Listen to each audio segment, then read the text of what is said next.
আসসালামু আলাইকুম। ফেরদৌস গার্ডেনের পক্ষ থেকে সবাইকে শুভেচ্ছা অভিনন্দন। সম্মানিত ভিউয়ার্স, এই যে আপনারা চিকন চিকন বিউটিফুল পাতাগুলো দেখতেছেন, এটা কোন ফল গাছের পাতা?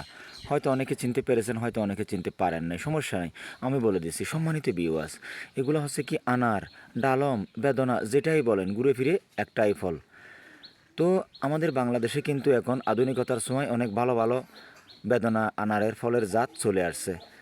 তো তার মধ্যে অন্যতম একটা জাত হচ্ছে কি চুপার বাগোয়া। সম্মানিত ভিউয়ার্স, আগের দিনে কিন্তু আমাদের পুরোনা যে ঐতিহ্যবাহী জমিদার বাড়িগুলো থাকতো, তাদের বাড়ির আঙিনায় কিন্তু অন্তত দুই একটা করে আনারের গাছ থাকতো। তবে অনেক আবার এটাকে ডালিম বলেও কিন্তু ডাকতো। তো বিষয় হচ্ছে কি, আবার কিছু কিছু ডালমের গাছ আছে, এটা অনেক বড় হয় গাছ, এরপরে ফল আসে, আবার ফলটা যখন একেবারে মেচুয়াটের দিকে চলে যায় তখন টস করে ফেটে যায়। তো কিছু কিছু আছে কি কীট পতঙ্গের কারণে, আর কিছু কিছু আছে কি জাতের কারণে। তো ওই বিষয়টা যেটাই হোক না কেন, ভিডিওকে ছোটো রাখার জন্য সংক্ষিপ্ত কথা বলতেছি।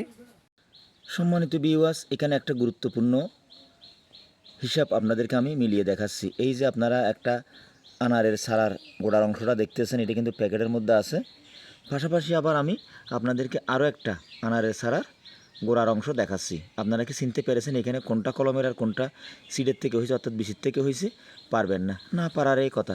কারণ এইভাবে কোনটা কলমের আর কোনটা সিডের এটা নির্ণয় করাটা কষ্টসাধ্য। এগুলো একমাত্র সে জানবে যে এই চারাগুলো তৈরি করেছে, অর্থাৎ আবিষ্কার করেছে।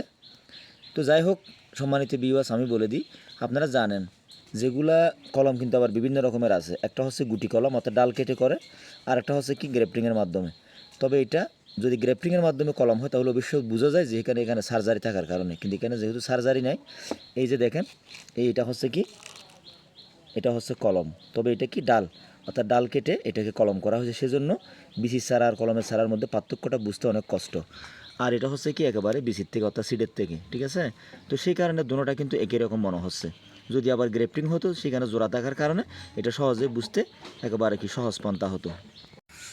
তো সম্মানিত ভিউয়ার্স, যারা আনারের গাছ লাগাইছেন তারা তো লাগাইছেন, যারা লাগান না নতুন করে লাগানো চিন্তা ভাবনা করতেছেন। আমাদের বাংলাদেশে কিন্তু ভিন্ন ভিন্ন ধরনের আনারের জাত চলে আসছে। তা আসলে আমাদের বাংলাদেশের আবহাওয়ার সাথে কোন জাতটা সুইটেবল, এটা কিন্তু এখনও পর্যন্ত আমি খোলাসা করতে পারি না। নার্সারিওয়ালা তো সবগুলোই ভালো বলে, কারণ গোয়ালের দুধ গোয়াল কখনো খারাপ বলে না, এটা তো ঐতিহ্যবাহী একটা পুরোনো কথা, তাই না? তো সম্মানিত ভিউয়ার্স, এটা হচ্ছে বিচিকটা, এটা আমি মিশরীয় জাতের কিনছি, ঠিক আছে?